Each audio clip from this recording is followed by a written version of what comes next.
And we're back. So, last time things kind of fell apart for our little group. Toby and our friends have been accused of murdering the leaders of the Iron Throne. And the Flaming Fist is out looking for us, no doubt to chop off our heads. But at the same time, we're here in Baldur's Gate because it's obvious Sarevok has a lot of power here.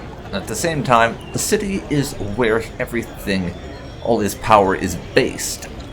So if we're gonna find anywhere where we can get something to take him down, this will be that place. So, first of all, we need to decide where we're going to go. We know there are wanted posters around, but inns are generally good places to hear news and gossip, so it's a bit of a risk, but we're going to head into the Elf Song Tavern and attempt to see if we can't hear a little bit of news.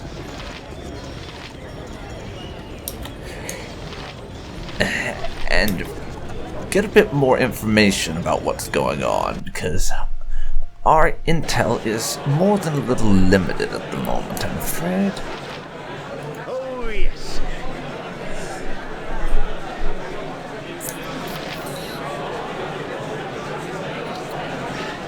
Ready and able. Willie. Just as I thought. Over there. That's that. Oh, right. That's the guy who once, basically, long story short, Willie will change our reputation to be more evil if we pay him for it. No need for that, I think. Speaking of reputation, what is our current reputation? If I can find that. Reputation of heroic 20. Yet still everyone kind of hates our guts because of the falsely accused of murder thing. Hey, barkeep. What are your manners with the patrons? Everyone is just here to relax. Do you like a drink? Yes, I would, actually. Get me some mead. We're going to drink to hear rumors, basically.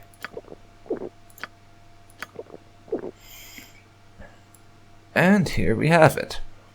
Assassinations at Candleskeep. It seems the leaders of the Iron Throne went and got themselves killed. Those same fellows who helped the folks down in Nashkel did the deed. They were Amish Asians, I heard. Anyhow, the son of one of the dead guys is now the leader, Sarevok.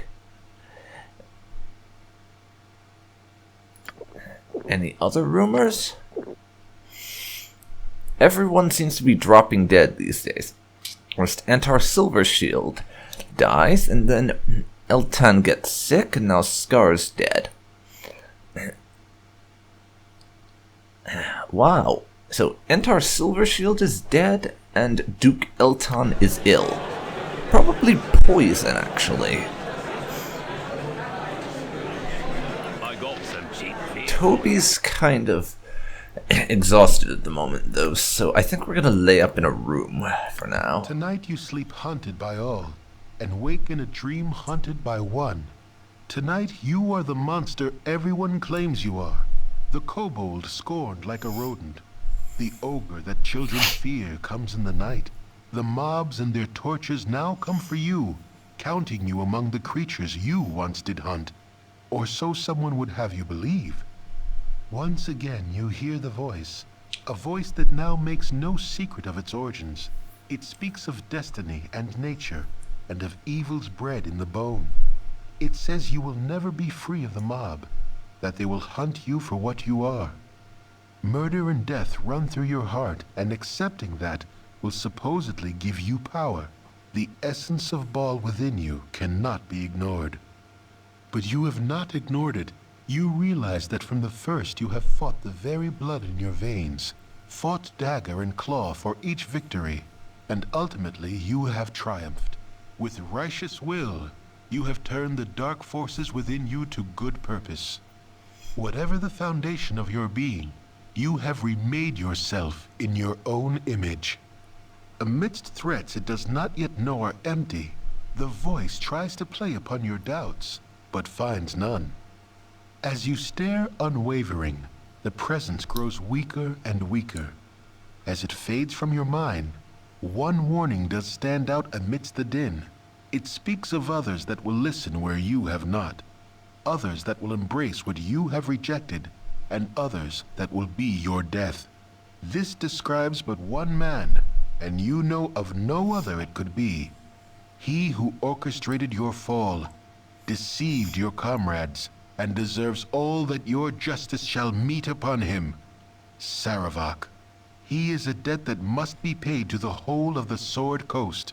You awake sure of your cause, and of what must be done. Wow, that's kind of cool, actually, that... And draw upon holy might. Unlock... Yeah, that's kind of cool that just... Because we're playing a good character... Toby's response to what I think is effectively Ball calling out to us is just to say, yeah, fuck that. Not interested. But before we go, Imoen and Dynahair have leveled up, and we need to address that.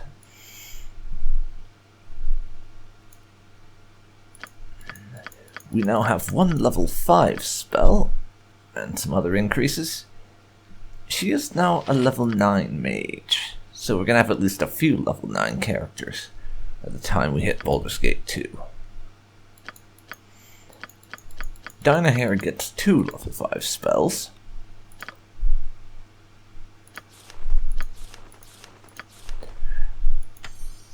I'll give her those 2. Now, let's see.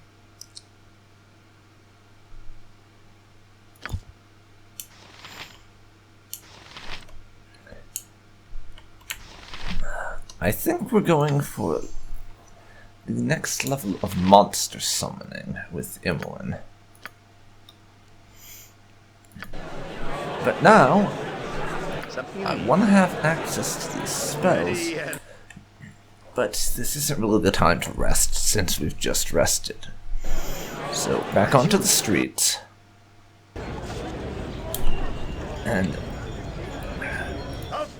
now we know that Entar Silvershield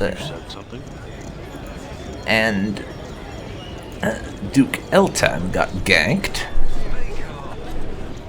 That's a good place to start our investigation, I think. Would be the estate of Entar Silvershield, if I can find it.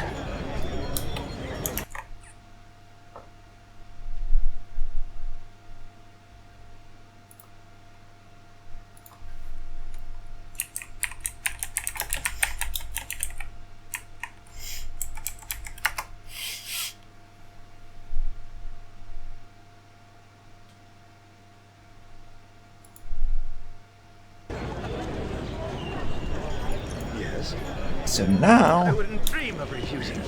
Everyone get out of there and to Northwest Baldur's Gate, where our good friend Mr. Silvershield makes his home.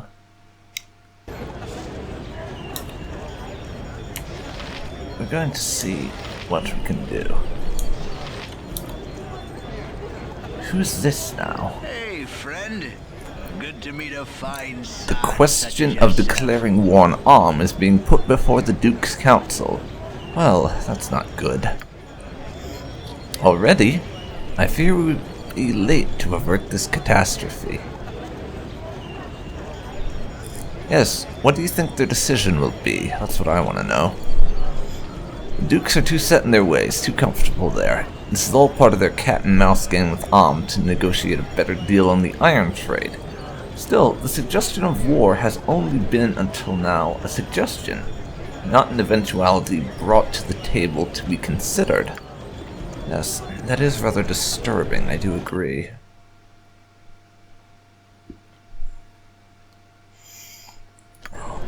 All the way up north there is Entar Silvershield's estate. Okay. We're going to need to do some sneaking. Whatever I can do to help. To find Mr. Silvershield's estate, there are no doubt going to be flaming fists out in pretty large numbers. So Toby can sneak. I shall strike from the shadows.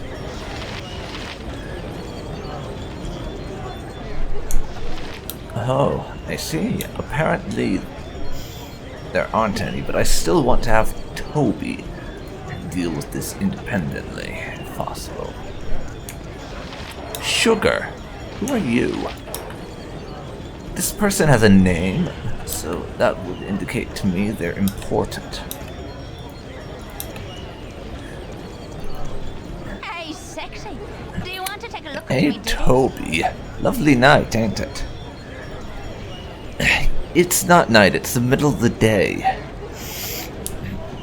But I'm sorry, do I know you, lady? I don't think we've met before.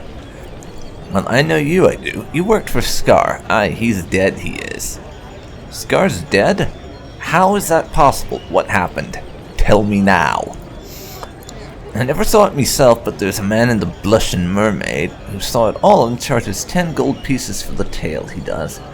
His name's Imoen, and if you're curious about it, Toby, I recommend you check him out, I do, and leave me to my business. Okay. Well, we've got a piece of the tale now. Scar's death, there's someone in the Blushing Mermaid we could maybe ask about that. But Mr. Silvershield was among those killed. So it might be worth it to investigate with his household staff if they know anything. So the gardener first. Enter Silvershield, it is dead, you buffoon. How do you not know this? Now, I'm sorry, but we've got to get our asses. Must gather your party before venturing forth. Yeah, I was saying how I had to get in there first. We're not going to be able to get into there Cities are always right so now. intimidating. There's so many people. So, right now, I could try and move the party to get everyone into Enter Silvershield's estate, but I'm gonna hold off for the time being. I shall strike from the shadows. After all, at the moment, we have a destination now. We need to head over to the docks, I think, and visit the Blushing Mermaid to get this tale that we're told there is about Scar's murder. I think that's a bit more important than anything else at the moment. Something you need. So first, Oh, yes.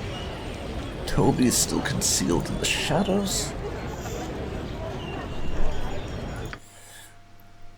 Blushing Mermaid. Find it. No, the Blushing Mermaid is not on the docks, it seems.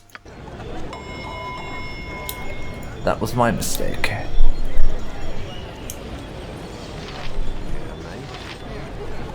Ready and just as I thought.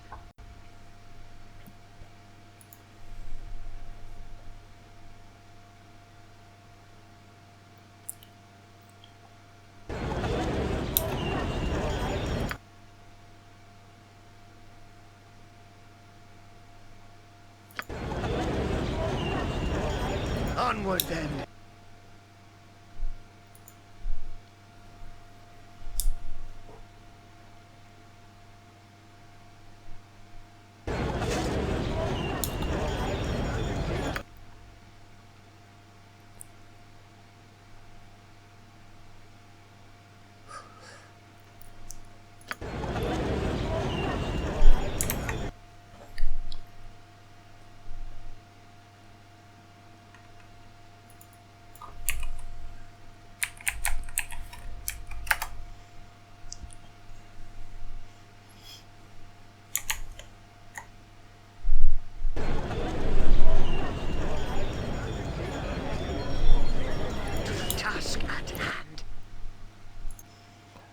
Fortunately, the tavern keepers don't seem to mind us being in here, even if we are wanted. Would you like to pay a penny for a tale of murder and deceit? 10 gold it'd be, and worth each one. Okay, Yvonne, I'll pay you the 10 gold.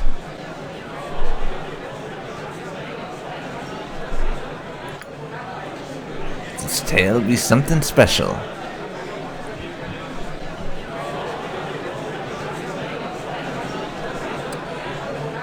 Yes. Here you go. Have your gold. After all, Toby doesn't mind. It's not even pocket change to him at this point. 10 gold. Scar it was. Second in command of that noble flaming fist, and on a night dark street it happened. The rain 'twas spattering against the window's glassy panes, and soaking up through me bootstraps, giving me the chill. A cunning cutthroat rushed on by him and cut the straps of his travel purse with a blood-sharp knife before turning down the alley. Aye, good man Scar. He chased the culprit there into the dark as I came stumbling through the puddles to his aid. But that petty cut purse, he weren't the rugged waif that he appeared to be. Nay, he was a silver-skinned changeling, he were, and with his dagger claws, he gored the good man through the eyes, and then he slit his neck, so vicious just to leave him bleeding in the rain. My proffered aid, ye ask? Aye, 'twas as quickly withdrawn as rashly granted, and I hid there in the shadows as the mirror fiend assumed new form to saunter bloody-handed into the darkening night. My aid comes in that I'm here to tell the truth of the good man's passing to any listener that can give spare the coin. 'Tis enough, I figure, and I doubt you'd disagree. Yes, this mirror fiend you speak of, this is a creature known as a doppelganger, and I've encountered more than one of these beings as of late, all of them in the employ of the Iron Throne. Can you think of any reason at all why the throne might want Scar dead? The Iron Throne, is it? Well, this lies outside me simple telling, but it may enrich it yet. Duke Elton lies sick within the compound of the Flaming Fist, so Goodman Scar had the former officer filled the former office as their leader, even. Angelo, a link below the good man the chain, had the most to gain by the killing, and he's who I suspected. The Iron Throne, I couldn't say.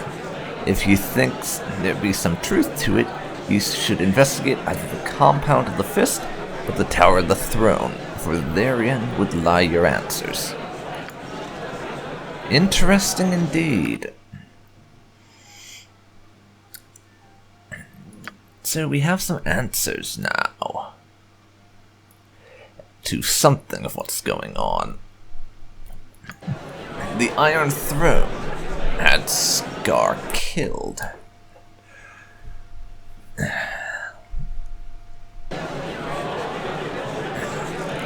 That particular brand of information we've uncovered now.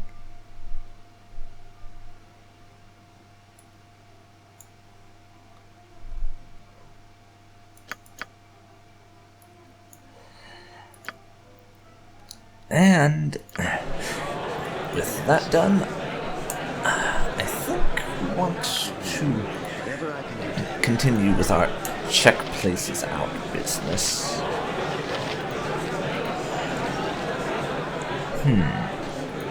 Hey, friend. Good to meet a fine sod such as yourself. We can't sell anything to this fellow, unfortunately, and I don't really want to go around buying more drinks at the moment. But visit either the Iron Throne or the Flaming Fist HQ is going to be our next business. I don't think we want to visit the headquarters of the throne I don't think... Sorry, the throne? I meant the Flaming Fist. We want to avoid the Flaming Fist's base of operations for now. Just because they're the ones hunting us down, and if we're trying to avoid coming into conflict with them, not walking in their front door is probably a smart approach.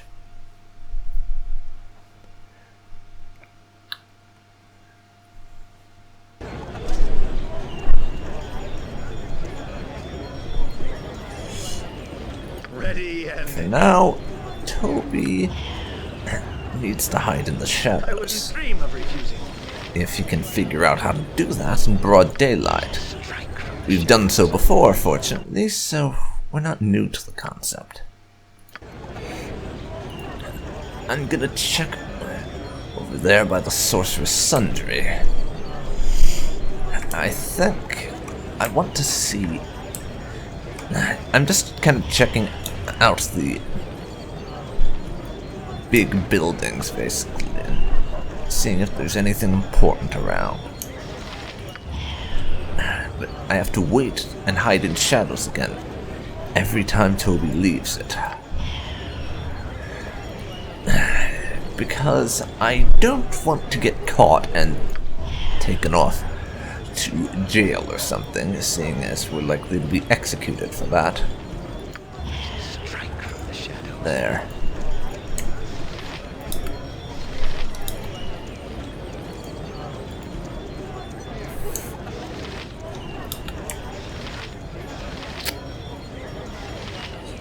Dilthil and Niklos.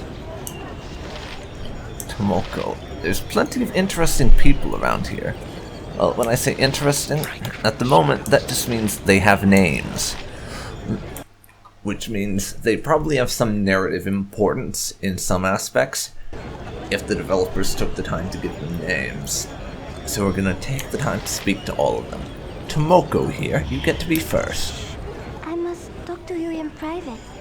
These are I apologize for not being more open, but these are troubled times. If I could be permitted to speak for a moment, I believe there's something you would want to hear. Perhaps we could help each other. Yes, if your information is of worth, then yes, I would be interested. We're not exactly in a position to be turning down information when we need all the intel that we can get to potentially bring down Sarevok at this stage. I shall explain myself further in detail when I have time. Until then, I have but one thing to say. The one who claims to heal Duke Eltan's sickness is also the one who breeds it. Likely, there have been signs that suggested this to you, but none have said it so plainly. No doubt you have the wherewith that to follow through on it. Your very nature gives you above average competence. Ryan's tutelage could only have enhanced this.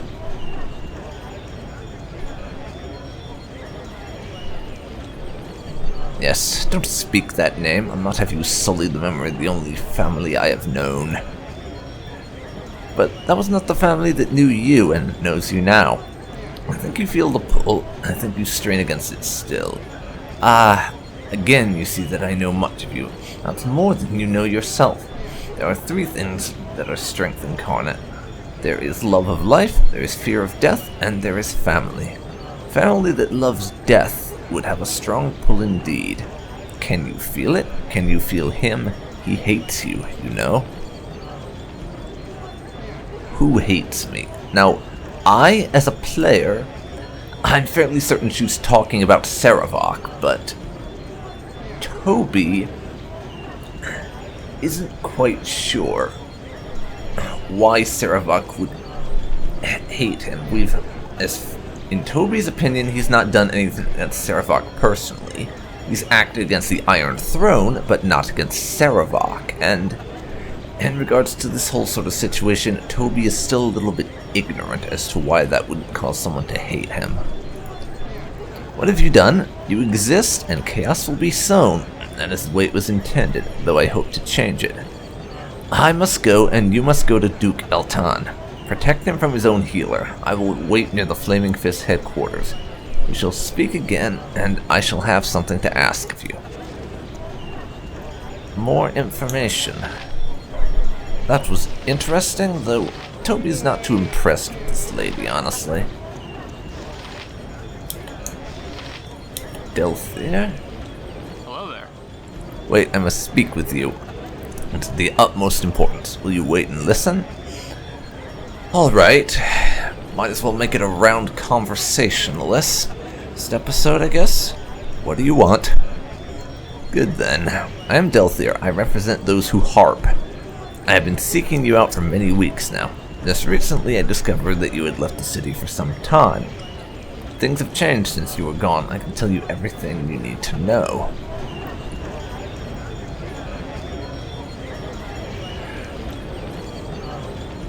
Of course. Tell us what you can. Second in command, the Flaming Fist was assassinated. Grand Duke Eltan has come down with some ailment. No one knows how long he has to live. The most important news for you concerns your return to Candlekeep. You've been accused of murdering the leaders of the Iron Throne. Everyone believes you're agents of Om. They think your persecutions of the throne was just a cover-up for Om. Tensions run pretty high right now. The new Iron Throne President Sarevok has placed a price on your heads. The Flaming Fist has a warrant for your arrest. Before I continue, tell me, are you guilty?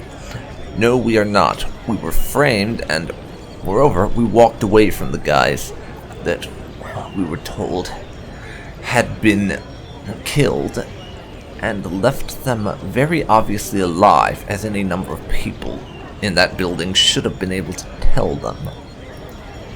I am relieved. Now we must speak of your future. From what our network has gathered, the Iron Throne is preparing to make a grab for power in Baldur's Gate. It would be in your best interest to investigate what they're up to. Perhaps if you could break into their citadel, you might learn something. I know these are very troubled times, but you know more about the Iron Throne than anyone else. If you have any questions for me, ask them now. I'll be gone for the next few days. Okay, we already know who killed Scar from that conversation that we had earlier with an actual witness, but let's see if we can get a name. The Shadow Thieves killed him, but he thinks it's too convenient to lay the blame on that organization. The Shadow Thieves? Who are the Shadow Thieves? Organization of thieves and assassins that has power bases along the Sword Coast, based out of Om. What incriminated the Shadow Thieves? Their signature mask and stiletto were left on his body. And this disease, this sickness that Eltan has come down with, what is it? So far as Healer has been unable to discover what's been ailing him, it must be magical in origin. I find the whole affair strange. From what I know, his healer Rashad was a priest of no mean faith and power. It is unusual that he has been unable to effect a cure for the Grand Duke. So do you have any other questions? No, that's enough. That's the last of your questions, then I must be off.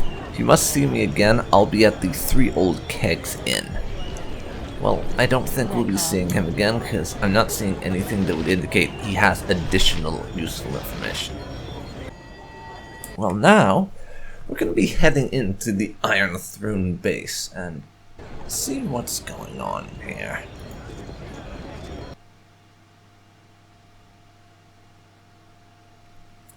And hopefully they left some valuable information behind or something. Leave me be, or the guard will have you. Danielle. Out of my way, interloper. I am getting off this sinking ship as fast as I can. Why are you so panicked? Is not Sarevok in control? I will not debate that he is in control, but whatever his plans, they certainly do not have the good of the Iron Throne in mind. He has abandoned us in favor of his new position, that of soon-to-be-appointed Grand Duke. We are simply to be cast off, and I would not be surprised if he marches the Flaming Fist through here tomorrow as a show of his stance on mercantile crime. Wait, Sarevok is to be the Grand Duke? How can this be? Quite simple, really. He has built up support by pledging to combat the very chaos he himself was sowing. I imagine he'll have a fantastic success rate, too, seeing as how he is in total control with our leaders dead. I doubt he will settle into a nice, quiet political life, though. Seems set on causing as much destruction as possible. And I think he is intent on pushing for war with Arm. But why would he pursue such a destructive plan? What does he get out of this? I can't see how he benefits from such a thing. How should I know? I am no diviner. I only know business, and what he is doing makes very little economic sense. Had he wished to grow rich from dealing in ore, then I would have understood. Had he kept the Iron Throne intact, he could have used his upcoming position as Duke to sanction Am and increase our trading power over groups like the Knights of the Shield. As it is, he is seemingly intent on abandoning us and launching a bloodbath of a war. Know this, the people believe in Sarevok, and it will take more than a blade to reduce his stature in the eyes of the public. Yes, how can people believe in him? Can they not see what a power-mad lunatic he is? People see what they wish, and what they really wish is to see a savior. He offers stability and seems able to deliver. That is more than anyone has been able to give them so far. I tire of this chatter. If you feel you must strike me down, do as you wish. Do not expect me to wait around while you do it, though. No, we're not going to strike you down. Onward then. You said something? Who? Get out of my way. I don't care who you are. I just want out of here. And exactly who are you? Pang is the name, and I'll thank you kindly to get out of my way. I don't care why you're here. Take all you wish if you are thieves. I just want to leave. That Sarevok has become too big for his britches. Our leaders weren't a day dead before he declared the Iron Throne to be his. Then you won't mind if I help myself to your coffers. Certainly. That's not exactly why we're here, but well, given that we're already wanted criminals, it seems wise to just take a more subtle approach than we've been doing with the Iron Throne in the past, and not just murder everyone here, but only kill the people that are necessary, to avoid guards storming in or some such. Bah, they are nearly empty. Sarevok has been making decisions on the sidelines for some time now, and it has cost us all plenty. He does not seem concerned with profits, or much of anything. The iron shortage became his pet project, but he has used it to inflame tensions instead of build business. He's brought us down as sure as if he was some hero. What reason he would have to provoke a war, I don't know. Enjoy your looting. I'll be leaving for good. Yeah, go then. Says he's leaving, then walks up the stairs. Nice. Real nice. We'll check down in the basement to see if there's anything there first before we take off, though. To the task at hand. Doesn't look at a glance like there's anything worth taking. As you will. So now, up the stairs, I think. And no doubt we're going to be looking for hard evidence. Some kind of note or a diary or something, maybe? Who are you? Have you business here? What does it matter? Everything is in shambles. Yes, I expected more resistance to my breaking in here. What is going on? There's very little going on. Everything is falling apart as we speak, and one person is to blame. And just who might that be? Sarevok is the foul spawn that surely did the deed. He craves the power of the Iron Throne, but for what purpose, I do not know. He throws away gold like it was copper, and uses our best-laid plans to inflame governments instead of bargaining for wealth. He's in line to become a Grand Duke because of his efforts to fight his own chaos, but I doubt his coronation will stop his lust for carnage. Who are you, by the way? What are you doing here? I'm here to kill Sarevok, actually. And I shall let you pass. The more blades that chase Sarevok this night, the better. I must go now. Of course. Okay. Well, there's nothing worth looting here, so let's head up. Also, quick save, just in case. Get us up the stairs.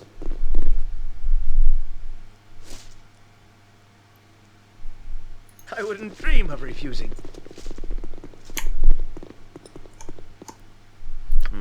Whatever I can do to help.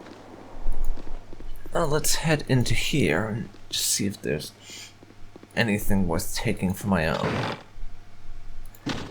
I don't think there will be, but I want to check. Yeah, pretty sure those containers are empty. I looted them on the way through last time, but the cooks are still here. Something you mean? Chaos everywhere and the cooks are still cooking. Not. You are unclean. You there! Stand your ground a moment. I demand to know what is going on here. I've been sent from Sembia to determine why this branch of the Iron Throne has foundered, and I have found no one who will stand still more than a second. What in blazes is going on here? Why not ask Sarevok?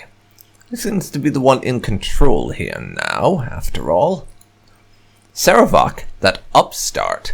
And the rumors I heard are true. Our regional leaders here are dead, and Sarevok has assumed their roles. Such arrogance! No doubt he had a hand in their demise, I'll wager. That would explain why we have not been getting reports on progress here on the coast. But what could he be up to? I shall have to report these findings to my superiors at once. What is your name and rank here? I shall report of you as well. Yes, I think it's time for a little bit of bullshitting. I'm Lieutenant Toby, in charge of security. Toby, I've heard that name before, but where? No matter, consider yourself dismissed. The Iron Throne washes its hands of this place, and shall support it no longer. You are no longer needed. Inform the others, will you? Or don't. We don't really care at this point. Good day, and goodbye. Just name what you want. Yes, Toby's ability is in the fine and sacred art of bullshitting are as refined as ever, I see.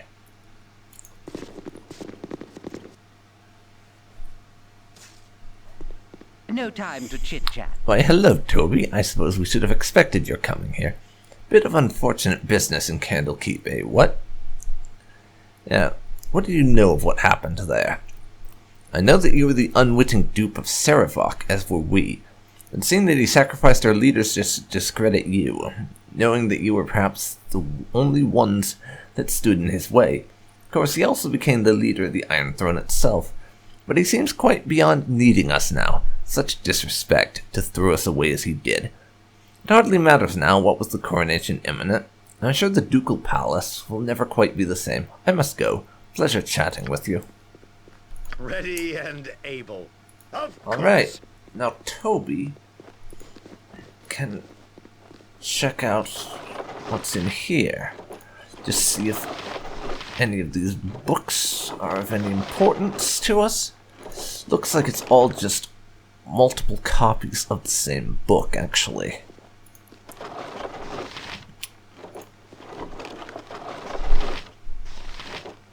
Yeah. Just more the same. Yes? I wouldn't dream of refusing.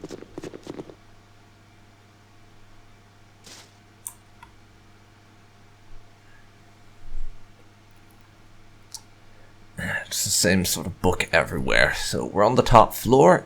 If there's not anything to find, if there's anything left to find in this place, then we'll find it here, no doubt.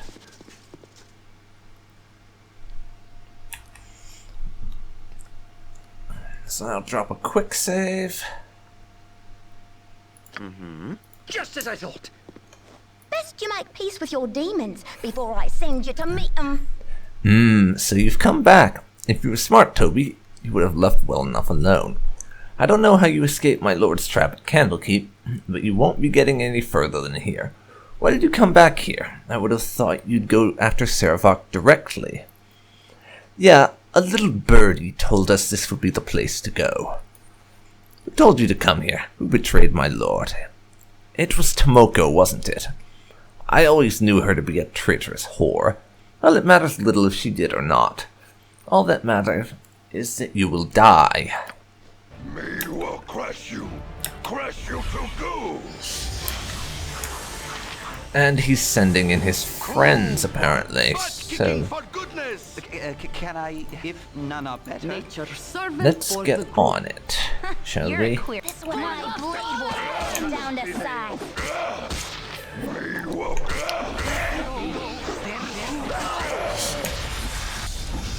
Now. Okay, he's badly injured already. Near death now. Yeah. Those couple are down. Now Miss Mage, prepare to die. Injured already. Let's talk more fight. Send in as many people as possible. And she is now dead. Cold plate and cracking steel. So, we just killed Sarevok's girlfriend, I guess, or something like that.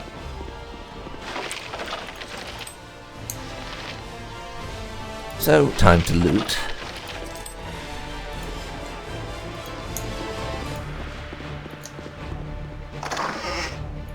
Nothing in there. We'll take whatever she has on her.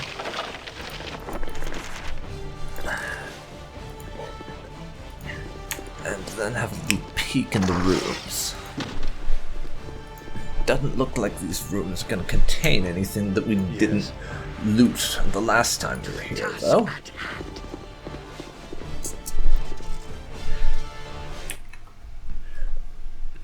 But we also have quite a few things that we need to read.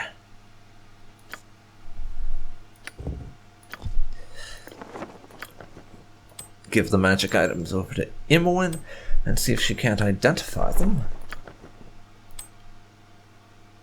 Oh, I'm trying to give Imoen items she already has. Not gonna work out so well. Alright, do what you can for me, please.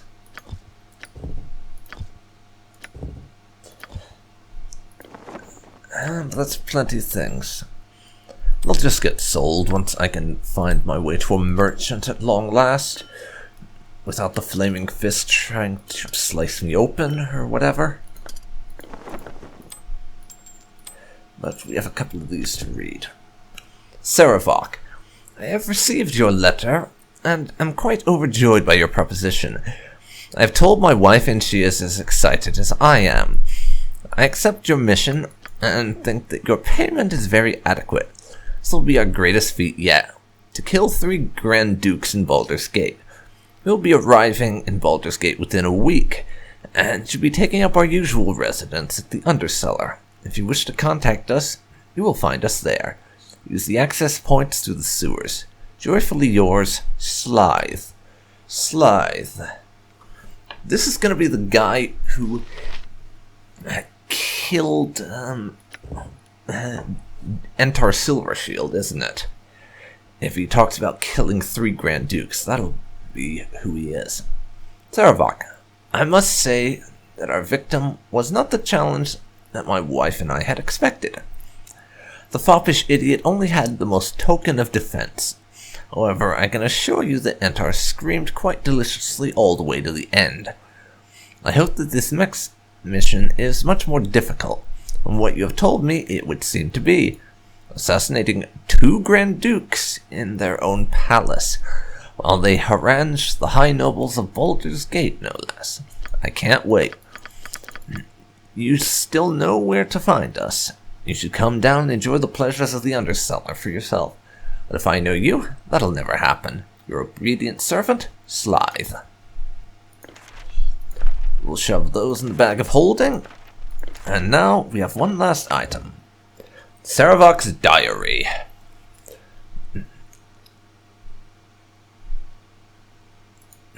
21st of Nighthull, 1366. Father seems to be plotting something major, but as usual, he is not revealing any details of the plan to me. The conversations in his study lately have tended toward the cloakwood and its natural defenses and pumping water from caves. I have been able to piece together nothing from this, nor do I know the men who have been visiting him. This will change. 11th of Chess, 1367. Another violent dream. I was a boy again, and a dog was barking at me, so I killed it with the dagger I found in my hand. The same bone dagger from the other dream. Mother started to chastise me, and I ripped out her throat. Her blood was fresh, but I already had old blood on my hands, and my fingers had strangely turned into claws. The dog's head came back to life. His eyes were solid black. Like father, like son, it said. I felt quite calm during the dream, but when I awoke, I found I had been crying. Is this weakness? I must expunge it. 14th of Myrtul, 1367. The ceremony marking the completion of my Deathbringer training seemed rather anticlimactic to me, but my performance seems to have impressed Father. He took me aside and informed me that tomorrow he shall reveal to me what he has been plotting these past few months, and even grant me a major role in it if his associates agree. He assures me that it is a far-reaching plan and I should not be disappointed with my responsibilities. My interest is quite piqued. Scythandria was also quite pleased with my display this morning, so much so that it took her hours to fully express her appreciation. Oh-ho! Yeah, that I didn't need to hear about. We don't need to be reading about Sarevok's sex life, thank you very much. When we first grew close, I remember how glad I was to find someone who was not repulsed by my affinity for death. But tonight I realized that her thirst is not like mine, after all. She has no real desire to get in close and perform the deed herself. She prefers to derive her thrill vicariously, whenever she feels the genuine rush of, and whether she feels the genuine rush of bloodlust, as I do, or if she merely thinks of it as a way to excite her arousal, I am not sure, but I fear it is the latter. 15th of Myrtul. Father has finally informed me of his secret, and frankly, it sounds rather pathetic, not worth any excitement at all. All Father has is the location of a mine concealed deep in the cloakwood, unknown to anyone else but the virtually extinct Orothiard dwarf clan, and according to them, it's still rich in iron ore when it was accidentally flooded years ago. Bah! Iron. I had guessed something similar, but from All Father's caution and secrecy, I was anticipating a treasure much more glamorous than a stupid iron mine. Where is the glorious blood rush that awaits me? I did not spend years of combat training just to assist in Father's counting house. I feel the need for a challenge, much more exciting than the rabble I have been wasting my skills on. I feel the need to finally slay something worthy of the strength I've been sensing awakening within me. 8th of Flame Rule. Today, Father introduced me to his subordinates, Daviorn and Transig, who have made the journey south to the hidden mine and confirmed it could be put to use once again. This evening, I was approached on the street by a ragged, beggarly man who would not give his name, but thrust a book into my hands and said he would be back. The book is worthless, a common third-rate account of the time of troubles, and in horrid condition as well. Nearly every page is torn in some way. Yet something about the man tells me he was more than a simple lunatic. 9th of Flame Rule. This night's dream was very strange. I was back in the temple, except that every single priestess had my face and held an identical bone dagger. I looked towards the altar where I had always been before, but instead of me tied to the stone slab, it was the tattered book from yesterday. I had a dagger too, and when I stabbed the book, it bled. The blood, and then the book itself, dissolved into a sort of magical energy and overflowed the gutters in the altar. and then evaporated into the air. I awoke to what felt like an icy grip trying to shatter my heart. I immediately examined the book again. It was damaged deliberately. No two rips line up, and the only pages that were not torn had something to do with the killing of Ball and his efforts to ensure his legacy. The more I think about what this might mean, the more I hesitate to write it down, even here. 14th of Elent. Cormyr has instituted a ban against the Iron Throne from operating within their borders. While this is a great blow to the Iron Throne, it is a perfect opportunity for her father to approach the Throne High Council with his proposal. If things go well, we could begin the operation within the year. In more personal matters, my curiosity about my ancestry grows unceasingly. I simply must know if the dream speaks the truth. I will not believe the words of phantoms without proof, but the priest of Baal I confronted today gave me nothing. He was old and died quickly in my grasp. The words are true. I shall surely groom stronger acolytes than this. 20th of Elent. The ragged man has finally reappeared, this time without his disguise. He gives the name of Winsky Pirotate, and confirms my suspicions. I am indeed one of the fallen Baal's many offspring. He claims to have been apprenticed to a Deathstalker, and therefore knows the signs. He has spent the past few years on the move, tracking down as many of the children as he can. It seems that I am the most promising of them all, and he apparently intends to train me as his sole pupil. He has already informed me that I could not have chosen a more appropriate path than that of Deathbringer. I think I shall enjoy this very much. 28th of Elent. Daviorn reports that the mines at Cloakwood have been drained and are ready for use. This revelation should help greatly in convincing the Throne High Council. Rielter is setting up a base in Baldur's Gate, in the mansion of a destitute noble family. Everything is running smoothly. 19th of Marpenoth. The Iron Throne Council has agreed to support Father's plan. He has been given all the resources he needs, as well as leadership of the project. I've expressed interest to my father, and as promised, he's including me within the operations along the Sword Coast. He's sending me as his representative to make contact with some of the mercenary groups operating to the east. He mentioned Mother in our conversation, how I wasn't to be disloyal to him as she had, made it clear that I would suffer her fate if I was. His threats are weak and hollow, and I shall listen to them for only so long. I am tempted to take the opportunity to make a side visit to Candlekeep on the return trip. There are some things about my heritage that even Winsky does not know. The exact text of the prophecies of Alondo should prove most illuminating. 30th of Marpenoth. I met with the leaders of the Chill and the Black Talons. I have little liking for Ardenor, commander of the Chill, but Taugaz seems to be a man of his word. It is a good thing, as I'll have to work with these mercenaries for the full duration. Rieltar is even supporting placing me in command of this entire wing of the operation. And it would not do, of course, for the adopted son of an Iron Throne leader to be seen visiting the bandits, so I have chosen the half-ogre Tazok as my figurehead. His abilities and loyalty to me are very satisfactory. 3rd of Uktar.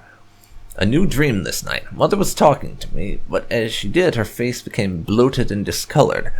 Her voice became weaker as she spoke to me, telling me to save her from Rieltar. I could see the garrote cutting into her neck, but I did nothing. It was only a dream. 8th of Uktar. Today I returned to our newly completed headquarters in Baldur's Gate and reported to Rieltar. The fool still insists on calling me his son, and for now I will let him. He assumes that I am loyal to him because he raised me. Well, loyal I am, but only as long as he is useful.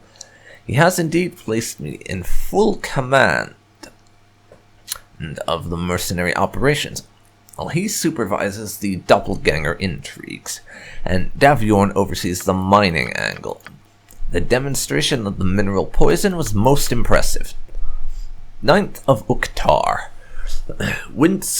Winksy has similarly occupied himself well during my absence, and today presented me with the location of a nearby sect of Syrikists, who have made a particular practice of researching everything they can about Ball, and especially his successor. It only makes sense that Cyric would be very interested in the offspring of his fallen foe, rising to reclaim his portfolio. Winksy wants to capture one or more of their leaders and extract their knowledge from them, but I say we should shoot higher and interrogate them all. But that requires more than just 2 people, though I shall begin carefully selecting followers. Though I fully realize that my heritage should remain a general secret, especially from Rialtar, it is time that the son of murder had the acolytes he deserves. 14th of Uktar. Scythandria reacted to my revelation exactly as I thought she would. She immediately saw herself as a queen or an idol of worship, the only fitting roles for the consort of the Lord of Murder. Only after several minutes of imagining life seated at my right hand did she think to pay me any proper homage or obeisance. If I had the luxury of choice, I would not have to put up with this kind of attitude, but I need to establish a power base of my own, so I shall tolerate it for now. There will be time for corrections later. Feast of the Moon. The Syrikists are ours. We have begun pumping them for information, with Zalamar taking over whenever other matters call me away. I have ordered that the younger members be kept alive, except to serve as examples to motivate the younger priests to be more forthcoming. What Winsky most concerned about is that some mysterious ward of Gorion is mentioned in the prophecies and is said to play a major role in the succession to Ball's portfolio. There is no depiction of this rune or sigil anywhere, nor does he know what significance it might be. It is a pity that Gorion is not a more uncommon name. Interesting. 17th of Nightall. Mullahay has established himself at the mines of Nashkel, and should already be converting the kobolds to follow him as their leader. I expect they will begin contaminating the ore soon. That will take some time before it becomes evident on the surface. Only a few slaves have begun to mine out the ore at Cloakwood, though once the bandit raids begin, I will be sending Daviorn a steady supply of new slaves. I wish I could lure Daviorn into joining my little cult, knowing that he still secretly worships Ball, but he has some deep distrust of me, even after I dropped hints about my true parentage. 29th of Nightall. Tomoko has displayed surprising skill in demoralizing some of the most resistant Syrikists. The way she slew one of my junior members, then later quietly reanimated his corpse to attack his sleeping former comrades, was a sheer treat to watch. I was quite surprised that she had the audacity to rouse me directly out of my bed for the latter portion, however. Not that I needed an excuse to leave Scythandria's company. She complains far too much. 6th of Hammer. The Flaming Fist has finally begun to take notice of our little mercenary operation, and have dispatched several small contingents to the coast way to try to fend off the bandit raids. I shall order the men to, in events of capture, claim Zentish allegiance, and I shall provide them with corroborative details, make the lie more convincing. I'm sure the Zents at Darkhold won't be pleased to know their name has been falsely used, but we cannot have the authorities catching our scent. Meanwhile, we have successfully infiltrated Angelo into the Flaming Fist, and I am instructing him in military strategy. Once this new talent of his gets recognized, he will be sure to get promoted, giving us a valuable spy right under Elton's nose. 22nd of Hammer, 1368. More revelations from the Syrakists. After intense examinations, we finally got some names and numbers. I wonder, what is so important about Seredush? It seems Ball spawned literally hundreds of offspring all over Faerun, but only 20 of these shall be of any real importance, and from them, 5 shall almost make the heavens themselves tremble in fear. This is very promising, but it seems that the head priest of Cyric is as in the dark as to this ward of Gorion as we are. Blast! I shall have to find an opportunity to enter Candlekeep after all. 14th of Alturiak. In Candlekeep at last, though Winsky was too ill to leave Baldur's Gate, my research has gone well. The monks here are quite helpful. From what I have read, it is beyond all doubt that the blood of Ball flows through my veins. All those prophecies are, of course, anything but explicit, but I think I understand them.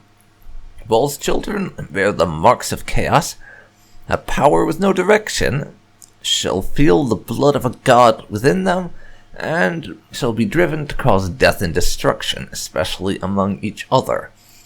The deaths they bring shall awaken the Father, and through them he will rise. The wording is somewhat ambiguous, but obviously this means that death wrought by the children will cause them to ascend. Fitting, and since the Father was the Lord of Murder, proving one's worth must involve an act in accordance with his portfolio. I begin to see what I must do. Death on a godlike scale. 15th of Alturiak. Winsky was a fool. Garion's ward is not any sort of glyph at all, but rather a brat named Toby, a few years younger than myself. Wow, I didn't realize that Sarevok was around our age. I figured he was in his 30s, maybe 40s, but he's not much older than Toby, mid-20s maybe. That is insane. And Gorion himself, though even older now, is doubtless the very same man from the temple all those long years ago. How ironic that the face that has been etched upon my brain for most of my life has been, for all this time, living as a monk practically on my doorstep. While I have nothing to prove it, I believe that Toby was that same squealing baby in the soiled diaper, and this little pipsqueak is to have monumental importance in the fulfillment of my destiny. The very idea seems ludicrous. I barely got more than a glimpse today, but Toby seems nothing more than a blissfully ignorant whelp with next to no training whatsoever. Hardly a figure to shake the deities. But Gorion troubles me. He seems to have taken an interest in my readings. I must be careful to be more clandestine in my research. 16th of Alturiak. I take my leave of Candlekeep now, not a moment too soon, for I am sure that Gorion has perceived my heritage. I wish I could simply kill him, but I doubt I could safely murder him within this damnable library. One thing I'm certain of, Toby is in actuality one of Ball's brood as well. All the markings are there, and it would explain Gorion's curiosity of my studies as well as Toby being mentioned in the prophecy. There is nothing I can do now. I will have to make certain to return and kill the little brat. It would be foolish of me to let one of my siblings live, especially one being brought up by Harpers, and I am sure that is where Gorion's allegiances lie. And I expect that Ball's power would be shared among his surviving children, so I must make sure that I am the last man standing. If I am to inherit the throne of Ball, I want it all for myself. Well, damn. This is heating up, to be sure. 19th of Alturiak, 1368. The last of our little Sirik cult has died, but I think we wrung everything useful from them in time. Winsky largely shares my opinion about Toby in that the child's death is almost certainly called for, but advises me to stop short of actual murder until he can determine what sort of role Gorian's ward is expected to play. Very well, I can wait. Winsky's health seems to be failing him, so he has deputized Semaj to take over the business of sniffing out any possible ball spawn in the area, and luring them to the Iron Throne on the pretense of business reasons. Those I deem a possible threat, I shall kill myself. The rest I will let Semaj deal with in some way. I have discreetly commissioned a fine set of armor and a sword worthy of the next Lord of Murder, and have postponed my fratricidal activities so I can dress the part. 47th of chess. Everything proceeds well. The ore coming from Nashkel is starting to deteriorate, and the mercenaries have been doing a fine job at seizing iron caravans along the route to Baldur's Gate. Though some of my men have been captured, the Zent story is holding up well, so no trouble has fallen on the Iron Throne. But I will have to be wary for Zentish agents in the coming months. I'm actually a bit disappointed in Rieltard. His skill at manipulating this whole iron plot notwithstanding, he sees it as nothing more than another way to make money and increase his own status within the Iron Throne. Iron Throne hierarchy. Bah! Who cares about the petty intrigues of one pathetic mercantile organization, when one can control the armies of entire nations? Ah well, his blindness is my gain. 25th of Tarsak. The armor is completed, and is wonderfully appropriate for the terrifying presence of a Deathbringer descended from the Lord of Murder. I shall have to congratulate Winsky for helping with the design, especially the additional enchantments, awakened only by the presence of the ball essence. The sword shall not be finished for another day or two, but it seems appropriate that I should kill my first sibling with my own bare hands. Goodbye, Colin de Grage. You are not one of the 20. Alondo never gave a damn about you, and neither do I. Colin de Grage. So that's the name of the guy in the intro cutscene for this game. Interesting. 28th of Tarsak. The Sword of Chaos is glorious. Time is now ripe to deal with that old codger Gorian and his little whelp. I will have to inform my men that I'll be gone for the next few days. Scythandria was furious when she learned I'm taking Tomoko instead of her. Perhaps this will motivate her to support me in areas other than just the bedroom. 2nd of Myrtul. My long-delayed revenge on the withered old man is complete. I actually killed him a bit too quickly. I wanted enough time to look into his dying eyes and remind him of where we had met before. Ah well, it is of no real consequence. And what a pair of prize fools he and his little puppy were, fleeing Candlekeep under cover of night, neither one of them carrying more than a few pitiful scraps of equipment. Semaj's agents scared them right into our ambush. Fortunately, the whelp got away and took off running like a terrified jackrabbit after only a single spell. I would have told Tomoko to follow him, but between my laughter and my lust for vengeance, it slipped my mind. Still, with the old fool gone, the young fool shall not be far behind. From what I have seen, I would expect anyone with Toby's level of skill and bravery to simply get lost in the wilderness, and die of exposure after a day or two. A fitting end for the prized pupil of the man who thought I was less important than a squealing infant. I returned to Baldur's Gate, and the list of brothers and sisters who were actually worthy of death by my hand. Just to be on the safe side, I have contacted Semaj's little network and added Toby's name to the list of those whose deaths will be rewarded. 19th of Myrtul. Well, well. Not only has Toby not gotten eaten by gibberlings as I expected, but has also survived the best attempts of 2 of Semaj's bounty hunters, fallen in with a group of adventurers, and safely met with the mayor of Nashkel. It appears there may be a spine in there after all. Still, it is obvious that this little war party seeks to disrupt our activities in the mines. And happily, Tazok and Transit have been well prepared for this sort of thing and know just what to do. 15th of Myrtle. The loss of Nashkel was a shocking blow to us, but we can recover. The emergency meeting, we agreed that the best solution would be to send some of our own men into Nashkel, if not into the mine itself, and corrupt as much ore as possible without getting caught. I suggested that the most opportune time would be during transit. Whether as ore cart drivers or caravan guards, our men should easily be able to contaminate the iron, since everyone else would be watching the horizon, not the wagons, and, in the event of an attack by our mercenaries, the Black Talons would already have a couple of their men planted among the enemy. After some debate, even Daviorn was made to see the wisdom of this. The best part is, even if we only manage to poison some of the ore shipped out of Nashkel, rumors will start circulating that the town's iron is still just as tainted as before. They're just claiming it's pure and shipping it out anyways. Some might even say that the entire adventuring party was just a lie that Nashkel made up so that people would start buying their iron again. We'll mention this additional angle to Realtor tomorrow. Still, the news that Toby is still alive despite all odds troubles me greatly. I shall talk the matter over with Winsky and then strike personally if I can find the time. 24th of Myrtle. Hellfire and damnation. I can't not believe the dispatches.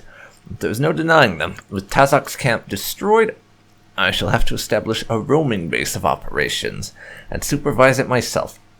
Rieltar and Daviorn have agreed to this, largely because in my new armor I cannot be recognized and traced back to the Iron Throne. But blast it all, in addition to the loss of men, this will take up all my time.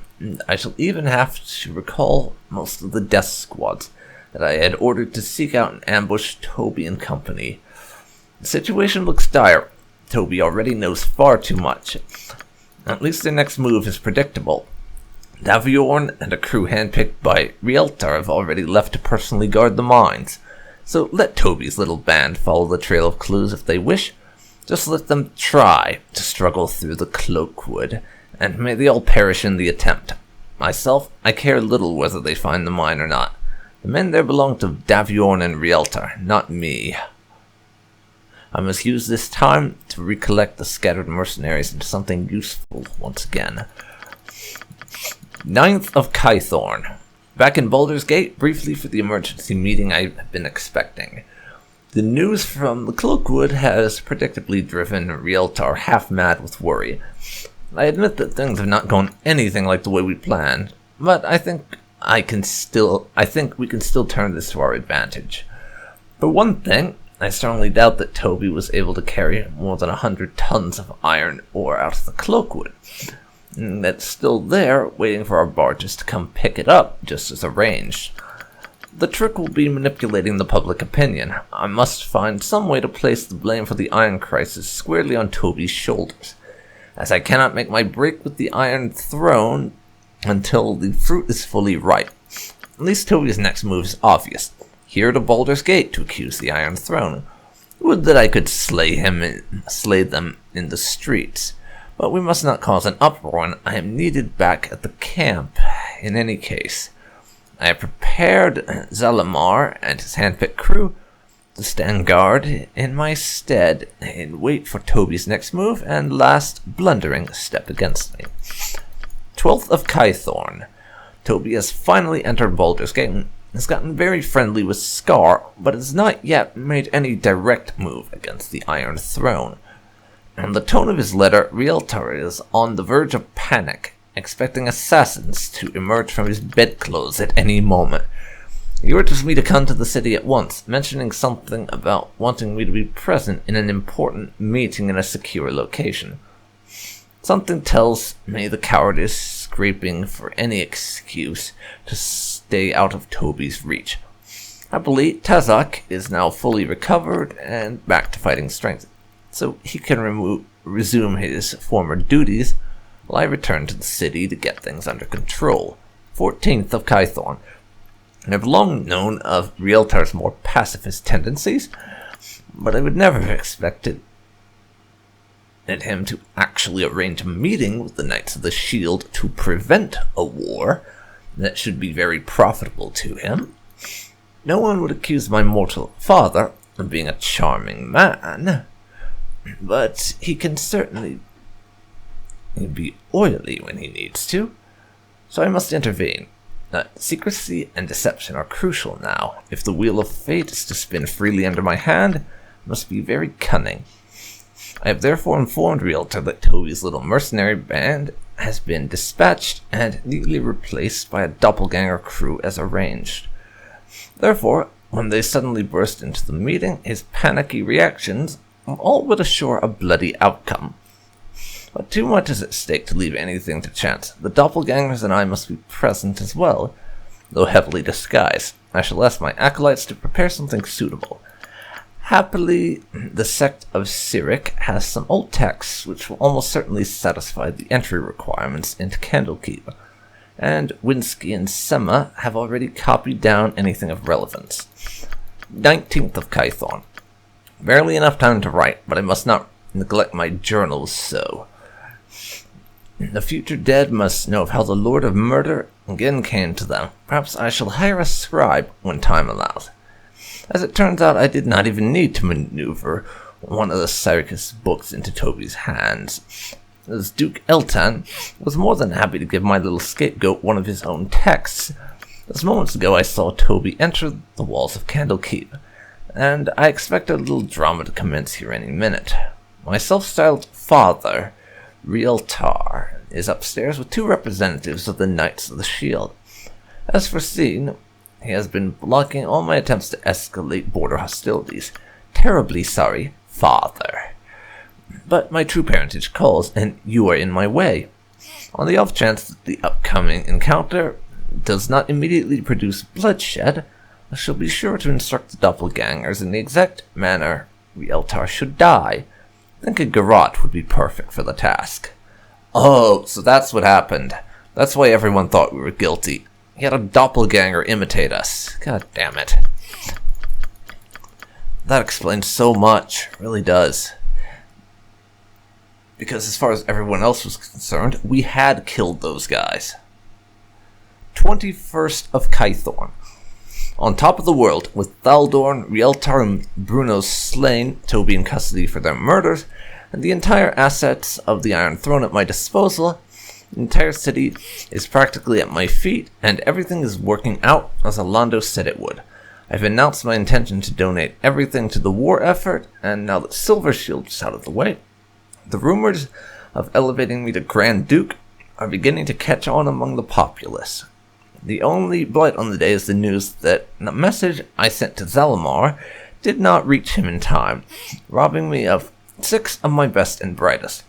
I have dealt with the messenger accordingly, and perhaps I can arrange it so that I perform Toby's execution personally, thus completing the circle of revenge. Well, that is quite the revelation, to be sure. That is a lot of information. I do apologize for the massive info dump this episode. So much of this particular episode was reading, so I know it's not going to be everyone's cup of tea, but the narrative and storytelling elements in this particular episode are extremely important. And I did mention I would, at the start of this Let's Play, I would read as much of the text as I possibly could. So I kind of had to with that. But next up on our list of places to go is we have to pay a visit to the Flaming Fist HQ and look into the business with Duke Eltan's healer, who is apparently not all he seems, or she seems, I'm not really sure. But we'll be looking into that healer next. and seeing if we can't find some more I information don't like the way this group is turning out. on Better where to leadership go might from help. here. But was after we get that healer, there are some assassins. Those assassins that are down in the Undercity, which we reach through the sewers. So after we deal with the healer, I'll be coming back here to travel through the sewers into the Undercity. Hopefully, this next bit of things goes alright, but knowing my luck, it won't, and everything will just go horribly wrong. Because why wouldn't it?